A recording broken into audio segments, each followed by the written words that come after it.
আসসালামু আলাইকুম, স্বাগত জানাচ্ছি চ্যানেল আই সংবাদে। মৃদিতা রেজা। শুরুতেই জানিয়ে দিচ্ছি ফ্রেশ আটা ময়দা সুজি সংবাদ শিরোনাম।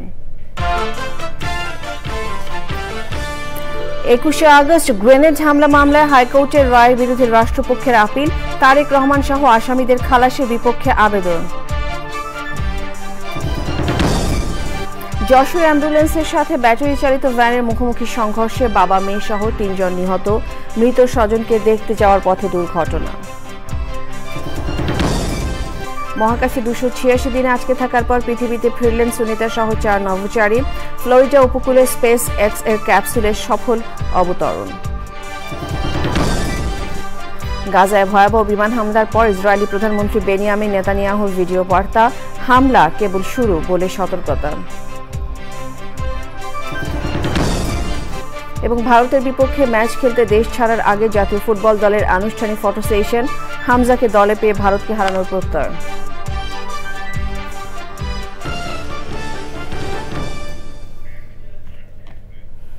সংবাদ শিরোনামগুলো জানাচ্ছিলাম। এখনকার এই সংবাদ আয়োজন একই সঙ্গে চ্যানেলের ইউটিউব চ্যানেল এবং চ্যানেলের ওটিটি প্ল্যাটফর্ম আই স্ক্রিনে লাইভ স্ট্রিম হচ্ছে। 21শে আগস্ট গ্রেনেড হামলা মামলায় তারেক রহমান সহ সব আসামির খালাসের বিরুদ্ধে আপিল করেছে রাষ্ট্রপক্ষ। এর আগে গত বছরের 1 ডিসেম্বর বিচারপতি একেএম আসাদুজ্জামান ও বিচারপতি সৈয়দ এনায়েত হোসেনের হাইকোর্ট বেঞ্চ তারেক রহমান সহ সব আসামিকে খালাস দিয়ে রায় দেন। গ্রেনেড হামলার ঘটনায় দায়ের করা 2টি মামলায় 2018 সালের 10 অক্টোবর বিএনপির সাবেক স্বরাষ্ট্র প্রতিমন্ত্রী লুৎফুজ্জামান বাবর সহ 19 জনকে মৃত্যুদণ্ডাদেশ দেন ঢাকার একটি আদালত। সেই সাথে বিএনপির ভারপ্রাপ্ত চেয়ারম্যান তারেক রহমান সহ 19 জনকে যাবজ্জীবন এবং 11 জনকে বিভিন্ন মেয়াদে কারাদণ্ডাদেশ দেওয়া হয়। ঢাকার বঙ্গবন্ধু এভিনিউয়ে 2004 সালের 21শে আগস্ট আওয়ামী লীগের সমাবেশে গ্রেনেড হামলায় 24 জন নিহত ও প্রায় 300 জন আহত হন। সেই সময় বিরোধী দলীয় নেতা শেখ হাসিনা হামলা থেকে অল্পের জন্য রক্ষা পান।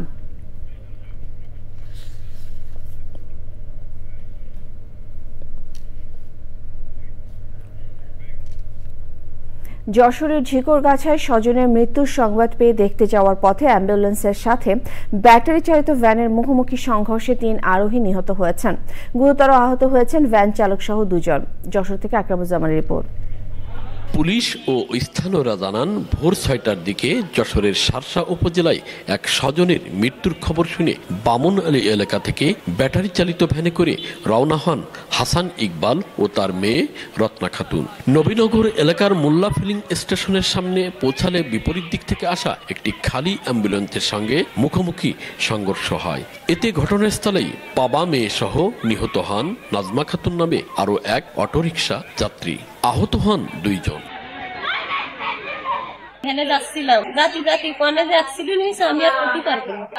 লোকজন ধরে আমাদের ওই পদ্মপুকুর হাসপাতালে নিয়ে গেছিলাম। আমার স্বামীরা আর আমার ছোট মেয়েরা নেই।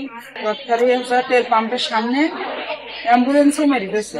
আমার চাচা এবং চাচতো বোনটা মারা গেছে, জায়গায় মারা গেছে। তাদের পদ্মপুকুর আনা হয়েছে, তারা সেখানে রয়েছে। আর আমার চাচি নিয়ে এই জায়গায় যশোর আসছে। পরে স্থানীয়দের সহায়তায় পুলিশ হতাহতদের উদ্ধার করে ঝিকরগাছা উপজেলা স্বাস্থ্য কমপ্লেক্সে নেওয়া হয়। সেখান থেকে 2 জনকে যশোর 250 শয্যা জেনারেল হাসপাতালে নেওয়া হয়েছে। যশোর থেকে আকরামুজ্জামান, চ্যানেল আই। ইসরায়েলের প্রধানমন্ত্রী বেনিয়ামিন নেতানিয়াহু গাজা ইসরায়েলি হামলার প্রসঙ্গে এক ভিডিও বার্তায় সতর্ক করে বলেছেন, এটি কেবল শুরু। গাজা ইসরায়েলি যুদ্ধবিমানগুলো থেকে ব্যাপক পরিসরে হামলার পর নেতানিয়াহু এমন মন্তব্য করলেন। যদিও ইসরায়েলি বাহিনীর দাবি তারা শুধু হামাসকে লক্ষ্যবস্তু করে হামলা চালিয়েছে। সুদীপ্তা মাহমুদের রিপোর্ট। গত 19শে জানুয়ারি গাজায় প্রথম দফা যুদ্ধবিরতি কার্যকর হয়। প্রায় ধ্বংসস্তূপে পরিণত হওয়া গাজায় নিজ নিজ বাড়িতে ফেরেন বাস্তুচ্যুত ফিলিস্তিনিরা। এরই মধ্যে দ্বিতীয় দফার যুদ্ধবিরতি আলোচনাও চলছিল। তবে সবকিছু উপেক্ষা করে অবরুদ্ধ গাজায় হামলা চালায় ইসরায়েল। এতে নারী ও শিশুসহ 4 শতাধিক নিহত ও 6 শতাধিক আহত হয়েছে। হামলার পরপরই মঙ্গলবার রাতে ইসরায়েলের প্রধানমন্ত্রী নেতানিয়াহু বলেছেন, ফিলিস্তিনের গাজা উপত্যকায় হামাসের বিরুদ্ধে পূর্ণ শক্তিতে আবারও যুদ্ধ শুরু করেছে তার দেশ। হামাসের সঙ্গে আলোচনার বিষয়ে তিনি বলেন, ভবিষ্যতের আলোচনা হবে তীব্র আক্রমণের মধ্যে। আইডিএফের দাবি তারা মূলত হামাসকে লক্ষ্য করে হামলা চালিয়েছে, যদিও নিহতদের মধ্যে বেশিরভাগই বেসামরিক নাগরিক, যাদের মধ্যে নারী ও শিশু রয়েছে। মিশরের পররাষ্ট্র মন্ত্রণালয়ের মুখপাত্র তামিম খাল্লাফ বলেছেন, গাজায় বিমান হামলা যুদ্ধবিরতি চুক্তির সুস্পষ্ট লঙ্ঘন। Sudipta Mahmud, channel I. তৃতীয়বারের মতো কানাডার অন্টারিও প্রভিন্সিয়াল পার্লামেন্ট মেম্বার হিসেবে শপথ নিয়েছেন বাংলাদেশি বংশোদ্ভূত ডলি বেগম। স্থানীয় সময় মঙ্গলবার অন্টারিও পার্লামেন্ট ভবনে শপথ নেন তিনি। ডলি বেগম হতে যাচ্ছেন অন্টারিও পার্লামেন্টের বিরোধী দলীয় উপনেতা। 14 এপ্রিল পার্লামেন্ট অধিবেশন শুরুর পর দায়িত্ব নেবেন তিনি। টরন্টো থেকে জানাচ্ছেন সঞ্জয় চাকি। আমার পেছনে অন্টারিও লেজিসলেটিভ অ্যাসেম্বলি অথবা অন্টারিও প্রাদেশিক সংসদ ভবন। এখানেই অন্টারিও সরকার এবং বিরোধী দল সহ এমপিপিরা বসেন। এখান থেকেই অন্টারিওর ভাগ্য নির্ধারণ হয়। আগামীকাল এই অন্টারিও অ্যাসেম্বলি আবার জমজমাট হয়ে উঠবে, যদিও সংসদ আগামীকালে বসছে না। আগামীকাল শপথ গ্রহণ অনুষ্ঠিত হবে নতুন সরকারের, বিশেষ করে ডগ ফোর্ডের নেতৃত্বাধীন যে সরকার আগামী 14 এপ্রিল আনুষ্ঠানিকভাবে সংসদে বসতে যাচ্ছে, সেই সরকারের শপথ গ্রহণ অনুষ্ঠিত হবে। যদিও গতকাল থেকে এমপিপিদের, বিভিন্ন দলের এমপিপিদের শপথ গ্রহণ অনুষ্ঠান শুরু হয়েছে। আজকে বাংলাদেশি কানাডিয়ান এমপিপি ডলি বেগমের শপথ গ্রহণ ছিল, সেই সঙ্গে এনডিপির শপথ গ্রহণ অনুষ্ঠানও অনুষ্ঠিত হয়েছে। Dolly Begum solemnly affirm that I will be faithful and bear true allegiance to His Majesty King Charles III.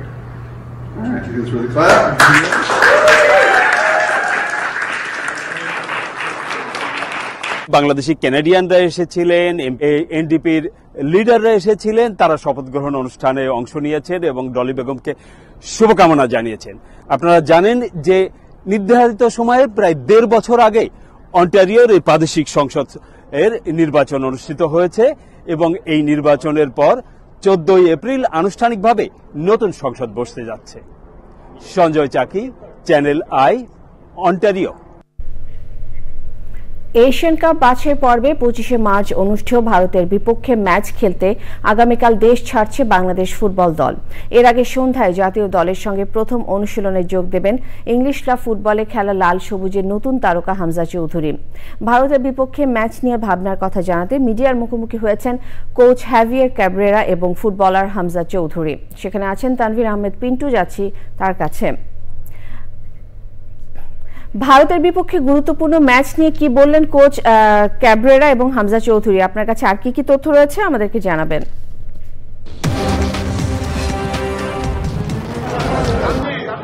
Ridita, আপনি যেমনটা বলছিলেন যে আগামীকালকে বাংলাদেশ দল ভারতের উদ্দেশ্যে যাত্রা শুরু করবে। বাংলাদেশ থেকে বাংলাদেশ দল বাংলাদেশ ত্যাগ করবে আগামীকাল। এখন যদিও টাইমটা ঠিক না, কিন্তু তার আগে বাংলাদেশ দল একটি অফিসিয়াল প্রেস কনফারেন্সে বাংলাদেশের কোচ হাভিয়ার ক্যাব্রেরা, অধিনায়ক জামাল ভুঁইয়া এবং বাংলাদেশের বড় ফুটবলের বড় নাম হামজা চৌধুরী, তিনি পেলে খেলেছেন, তিনি সংবাদ সম্মেলনে যুক্ত হয়েছিলেন। তিনি জানিয়েছেন যে বাংলাদেশের হয়ে ভারতের বিপক্ষে জেতার জন্য তিনি তার সর্বোচ্চটা দেবেন এবং হামজা চৌধুরীকে নিয়ে অধিনায়ক জামাল ভুঁইয়া বলেছেন ইপিএলের মতো খেলা প্লেয়ার এবং তিনি তার ইনক্লুশনে বাংলাদেশ টিম একটি বড় বাংলাদেশ টিমের দলে আলাদা শক্তি যোগাবে এবং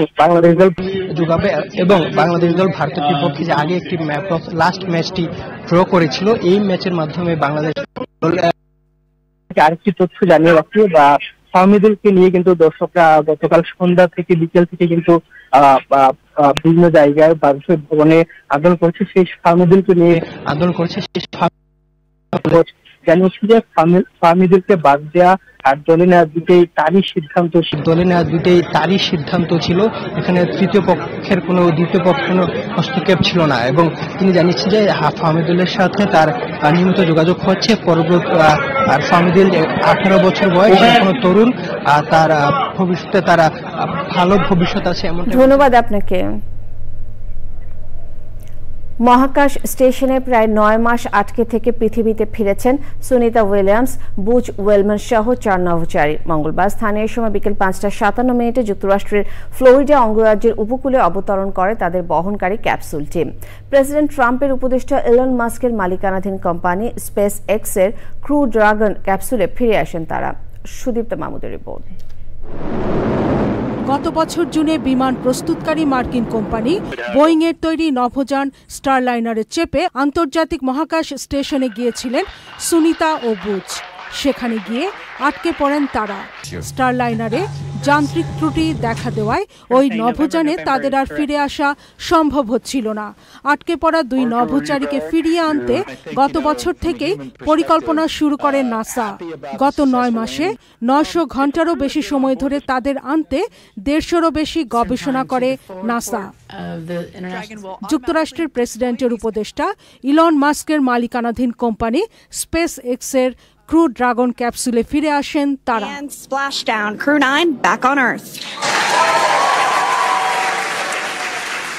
সুনিতা ও বুচের সঙ্গে আরও যে 2 নভোচারী এসেছেন তারা হলেন নাসার নিক হক এবং রুশ নভোচারী আলেকজান্ডার গোরবুনভ। তবে পৃথিবীতে ফিরে এলেও এখনই নিজের পরিবারের সঙ্গে দেখা করতে পারবেন না তারা। কয়েক সপ্তাহ তাদের ক্রু কোয়ার্টারে থাকতে হবে। স্বাস্থ্য বিশেষজ্ঞদের মতে দীর্ঘদিন মহাকাশে শূন্য মাধ্যাকর্ষণে থাকার কারণে শারীরিক নানা জটিলতা দেখা দিয়েছে তাদের। Sudipta Mahmud, channel I. সময় হলো বিরতি নেবার। নোয়াখালী বিপণী বিতানগুলোতে চাপ বেড়েছে ক্রেতা সাধারণের। ভিড় এড়াতে অনেকেই আগেভাগে সেরে ফেলছেন ঈদের কেনাকাটা। দেশীয় পণ্যে সন্তুষ্ট হলেও দাম বেশি বিদেশি পোশাকের। নোয়াখালী থেকে আলাউদ্দিন শিবলুর তথ্য, ভিডিওচিত্র, আল মুকসিদের রিপোর্ট। নোয়াখালীতে জমে উঠতে শুরু করেছে ঈদের বাজার। বিভিন্ন শপিং মল, বিপণী বিতান আর হকার্স মার্কেটে বেড়েছে ক্রেতার সমাগম। শাড়ি, 3 পিস, শার্ট, প্যান্ট, ছোটদের পোশাক ও পাঞ্জাবির শোরুমের পাশাপাশি জুতা ও কসমেটিক্সের দোকানেও ভিড় বেড়েছে ক্রেতাদের।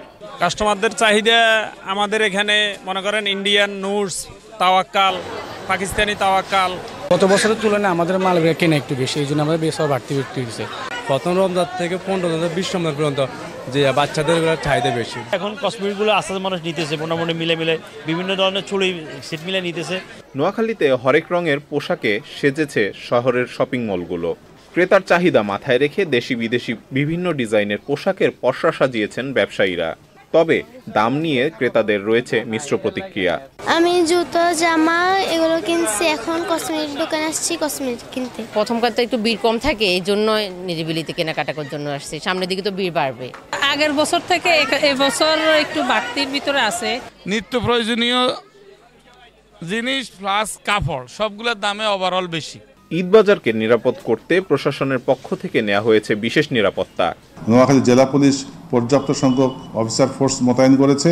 পাশাপাশি আমরা সাদা পোশাকের পুলিশও আমরা ডিপ্লয় করেছি, যাতে করে সাধারণ জনগণ তারা তাদের ইচ্ছে মতো শপিং মল এবং বিপণী বিতানে গিয়ে কেনাকাটা করে তারা নিরাপদে ঘরে ফিরতে পারে। ক্রেতাদের পদচারণা আর কেনাকাটায় আসছে দিনগুলো আরও জমে উঠবে নোয়াখালীর ঈদ বাজার, এমনটাই প্রত্যাশা দোকানীদের। আল মুকসিদ, চ্যানেল আই। ইউক্রেনের জ্বালানি অবকাঠামো খাতে 1 মাসের জন্য হামলা বন্ধে রাজি হয়েছেন রাশিয়ার প্রেসিডেন্ট ভ্লাদিমির পুতিন। তবে মার্কিন প্রেসিডেন্ট ডোনাল্ড ট্রাম্পের সাথে দীর্ঘ ফোন আলাপে ইউক্রেনের তাৎক্ষণিক ও পূর্ণাঙ্গ যুদ্ধবিরতি প্রস্তাব প্রত্যাখ্যান করেছেন তিনি। পুতিন বলেছেন, ইউক্রেনের সাথে বিদেশি সামরিক সহায়তা এবং গোয়েন্দা তথ্য ভাগাভাগি বন্ধ হলেই কেবল একটি ব্যাপক যুদ্ধবিরতি কার্যকর হতে পারে। প্রায় 2 ঘন্টার ওই ফোন আলাপে ইউক্রেন যুদ্ধ বন্ধের প্রয়োজনীয়তা এবং টেকসই শান্তির মাধ্যমে এই সংঘাত শেষ করা উচিত বলে একমত হয়েছেন দুই নেতা। কৃষ্ণ সাগরে জাহাজ চলাচলে নিরাপত্তা সংক্রান্ত বিষয়ে ট্রাম্পের একটি প্রস্তাবেও গঠনমূলক সাড়া দিয়েছেন পুতিন। এছাড়া কৃষ্ণ সাগরে যুদ্ধবিরতি বাস্তবায়ন নিয়ে আলোচনা করতেও একমত হয়েছেন দুই নেতা। যুক্তরাষ্ট্রের মধ্যস্থতায় নতুন করে শান্তি আলোচনার জন্য শিগগিরই মধ্যপ্রাচ্যে ইউক্রেন, রাশিয়া 2 দেশের বৈঠকে বসার কথা রয়েছে। নিটল টাটা, কৃষি সংবাদ।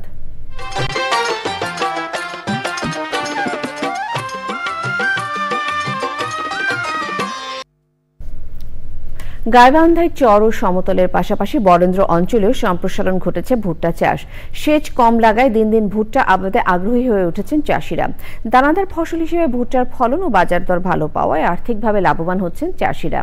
গাইবান্ধার প্রতিনিধি ফারুক হোসেনের তথ্য ভিডিওচিত্র আলমুকসিদের রিপোর্ট। সাঘাটার চরাঞ্চল সহ উপজেলার নদীর তীরবর্তী বালুময় বিস্তীর্ণ চর আর সমতলে ভুট্টার আবাদ হয়ে থাকে। চর ও সমতলের পাশাপাশি বরেন্দ্র এলাকাগুলোতেও সম্প্রসারণ ঘটেছে ভুট্টা চাষের। জেলার গোবিন্দগঞ্জ উপজেলার বরেন্দ্র অঞ্চল খ্যাত সাপমারা ও কাটাবাড়ির কৃষক বোরো ধানের চাষ ছেড়ে ভুট্টা আবাদে ঝুঁকেছেন।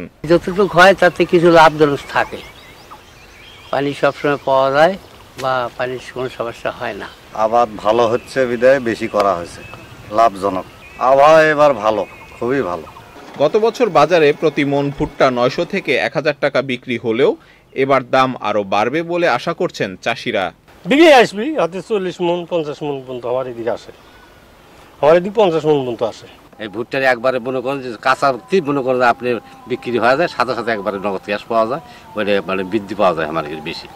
বরেন্দ্র অঞ্চলের কৃষকদের ভুট্টা চাষে সব ধরনের পরামর্শ ও প্রযুক্তিগত সহযোগিতা দেয়া হচ্ছে বলে জানান জেলার প্রধান বৈজ্ঞানিক কর্মকর্তা। উপজেলার কৃষি অফিসে বিভিন্ন পর্যায়ের কর্মকর্তা কর্মচারীরা কৃষকদের ভুট্টা চাষ সম্পর্কে বিভিন্ন উঠান বৈঠক সহ বিভিন্ন কার্যক্রমে এবং রোগবালাই সম্পর্কে তাদেরকে ধারণা দিয়ে থাকে, যাতে তারা কম খরচে বেশি পরিমাণ ভুট্টা চাষ করতে পারে এবং অধিক পরিমাণ লাভবান হতে পারে। কৃষি সম্প্রসারণ বিভাগের তথ্য মতে জেলায় এই বছর 17,589 হেক্টর জমিতে ভুট্টার চাষ হয়েছে। হেক্টর প্রতি যার গড় ফলন ধরা হয়েছে 11.04 metric ton. Al Muksid, Channel I. এবারে প্রকৃতি সংবাদ।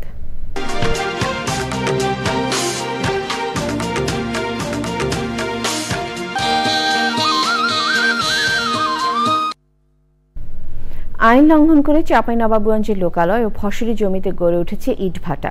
স্বাস্থ্য ঝুঁকি বৃদ্ধির পাশাপাশি ফসল নষ্ট হওয়ায় চরম ক্ষতির মুখে পড়েছেন স্থানীয়রা। ভাটার বিষাক্ত ধোঁয়ায় নষ্ট হচ্ছে প্রকৃতি ও পরিবেশ। ফসল সহ প্রাণ প্রকৃতি রক্ষায় অবৈধ ইটভাটা বন্ধে দ্রুত ব্যবস্থা নেওয়ার দাবি ভুক্তভোগীদের। চাঁপাইনবাবগঞ্জ প্রতিনিধি আশরাফুল ইসলাম রঞ্জুর তথ্য ভিডিওচিত্রে আফরোজা হাসির রিপোর্ট। প্রকৃতি ও পরিবেশ রক্ষায় আবাসিক এলাকা, শিক্ষা প্রতিষ্ঠানের আশপাশ ও ফসলি জমিতে ইটভাটা স্থাপন নিষিদ্ধ করেছে সরকার। কিন্তু আইন উপেক্ষা করে চাঁপাইনবাবগঞ্জের আমবাগান সহ ফসলি জমির আশপাশে গড়ে উঠেছে শতাধিক ইটভাটা, যার অধিকাংশই অবৈধ। ইট পোড়াতে জ্বালানি হিসেবে ব্যবহার করা হয় কাঠ ও কয়লা। ইটভাটার কালো ও বিষাক্ত ধোঁয়ায় আমসহ ফল ফসল নষ্ট হওয়ায় চরম হুমকিতে চাষিরা। এবং আমটার দিকে কিন্তু আমরা সারা বছর তাকিয়ে থাকি এবং এটা কিন্তু আমাদের একটা স্বপ্ন বুনার মতো। তো এই আমটাকে টিকিয়ে রাখার জন্য অবশ্যই ভাটাগুলো আম বাগান থেকে অনেক দূরে হওয়া উচিত। বড় ক্ষতিকর হলো কালো ধোঁয়া যে আপনার ইয়ার জন্য, যে খড়ি ভাটার জন্য। এটা বেশি মারাত্মক। যখন খড়ি যখন মারে এমন অন্ধকার হয়ে যায়, বাগানে মনে হয় এমনের ঢুকে বাতাসে যেদিকে যায় সেদিকে বাগানকে পুড়িয়ে ফেলে দেয়। ফসল রক্ষা সহ স্বাস্থ্য ঝুঁকি কমাতে দ্রুত উদ্যোগ নেওয়ার তাগিদ সংশ্লিষ্টদের। এটার দিক থেকে যে নির্গত ধোঁয়া সেটা আমার জন্য ক্ষতিকারক, কাজে আমকে বাঁচাতে হলে এই ভাটাগুলি দূরে সরিয়ে নিতে হবে।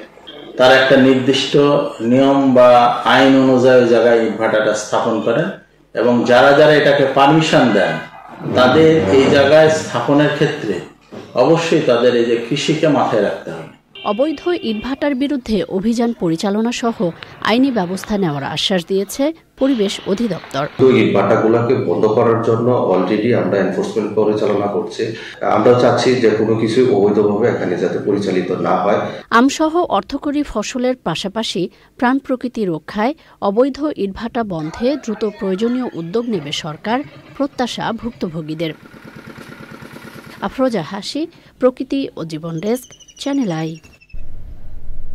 প্রবর্তনের 25 বছর পূর্তিতে নতুন অবয়বে জুনে মার্কিন মুলুকে শুরু হচ্ছে FIFA club world cup football tournament. 6 মহাদেশের 32 ক্লাব ও 63 ম্যাচের এই ফুটবলের বর্ণিল উৎসব 14 জুন শুরু হয়ে 13 জুলাই নিউ জার্সির মেটলাইফ স্টেডিয়ামের মেগা ফাইনাল দিয়ে শেষ হবে। 2026 বিশ্বকাপের অন্যতম আয়োজক যুক্তরাষ্ট্র ক্লাব ওয়ার্ল্ড কাপ আয়োজনের মাধ্যমে ঠিক 1 বছর আগে গ্রেটেস্ট শো অন আর্থের ড্রেস রিহার্সালের সুযোগ পাচ্ছে। অংশগ্রহণকারী দলগুলোর মধ্যে আছে টুর্নামেন্টের সবচেয়ে সফল 5বারের champion Spanish giant Real Madrid ছাড়াও বর্তমান শিরোপাধারী ইংলিশ চ্যাম্পিয়ন ম্যানচেস্টার সিটি। বিশাল পরিসরে ক্লাব ওয়ার্ল্ড কাপ আয়োজনের আগে প্রথমবার ট্রফির বিশ্ব পরিভ্রমণ শুরু হয়েছে 15 জানুয়ারি। নিউ ইয়র্ক, নিউ জার্সি ঘুরে ক্লাব ওয়ার্ল্ড কাপ ট্রফি এবার পৌঁছেছে আটলান্টায়। 5 মাসের বিশ্ব পরিভ্রমণের অংশ হিসেবে আটলান্টায় ট্রফি গ্রহণের অনুষ্ঠানে হাজির ছিলেন আর্জেন্টিনার সাবেক তারকা ফুটবলার হার্নান ক্রেসপো। সবশেষে ফ্রেশ আচা ময়দা সুজি সংবাদ শিরোনামগুলো জানিয়ে দিচ্ছে আরো একবার। 21 আগস্ট গ্রেনেড হামলা মামলায় হাইকোর্টের রায়ের বিরুদ্ধে রাষ্ট্রপক্ষের আপিল, তারেক রহমান সহ আসামিদের খালাসের বিপক্ষে আবেদন। যশোর অ্যাম্বুলেন্সের সাথে ব্যাটারি চালিত ভ্যানের মুখোমুখি সংঘর্ষে বাবা মেয়ে সহ 3 জন নিহত, মৃত স্বজনকে দেখতে যাওয়ার পথে দুর্ঘটনা। মহাকাশে 286 দিন আটকে থাকার পর পৃথিবীতে ফিরলেন সুনিতা সহ 4 নভোচারী, ফ্লোরিডা উপকূলে স্পেস এক্সের ক্যাপসুলের সফল অবতরণ। গাজায় ভয়াবহ বিমান হামলার পর ইসরায়েলি প্রধানমন্ত্রী বেনিয়ামিন নেতানিয়াহুর ভিডিও বার্তা, হামলা কেবল শুরু বলে সতর্কতা। এবং ভারতের বিপক্ষে ম্যাচ খেলতে দেশ ছাড়ার আগে জাতীয় ফুটবল দলের আনুষ্ঠানিক ফটো সেশন, হামজাকে দলে পেয়ে ভারতকে হারানোর প্রত্যয়।